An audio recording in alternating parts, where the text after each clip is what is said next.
Hello সবাই, কেমন আছেন? আজকে আমি সারাদিনে কি করেছি এবং কি রান্না করেছি এবং বাচ্চাদের নিয়ে কোথায় গিয়েছি সব আপনাদের সাথে শেয়ার করব।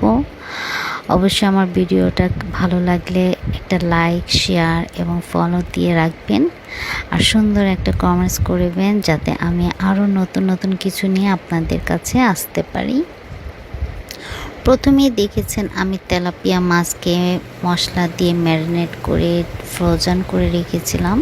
সেটাই আমি এখন ফ্রাই করেছি, কারণ আজকে আমার সন্ধ্যার দিকে বাচ্চাদের নিয়ে কোথাও প্রোগ্রাম আছে যাওয়ার জন্য, যার কারণে দুপুরে তেমন একটা কিছু রান্না করিনি। তারপর আমি দুপুরের জন্য ভাত নিয়ে বসলাম। আমার কাছে শাকটা এত ভালো লেগেছে খেতে, আমি কখনো কাঁচামরিচ দিয়ে শাক খাই নাই, আমি ঝাল খেতে পারি না। তারপর আমার কাছে এত ভালো লেগেছে, আমি শাকটা দিয়ে কাঁচামরিচ দিয়ে খেয়ে খুবই তৃপ্ত পেয়েছি। তারপর নিয়ে নিয়েছি তেলাপিয়া মাছ ভাজা, একদম আলু ফ্রাই করে নিয়ে এলাম সেটার সাথে, কারণ আজকে তেমন কিছু রান্না করা হয়নি, কিন্তু আলহামদুলিল্লাহ অনেকই ভালো লেগেছে খেতে।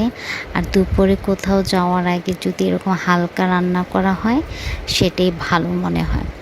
তারপর আমি আমার বাচ্চাদের নিয়ে বের হয়ে গেলাম একটা ক্যাফেতে, খুব এনজয় করেছি। সেইখানে আমি ছোট একটা ক্লিপস নিয়েছি আপনাদেরকে দেখানোর জন্য। বাই বাই, আল্লাহ হাফেজ।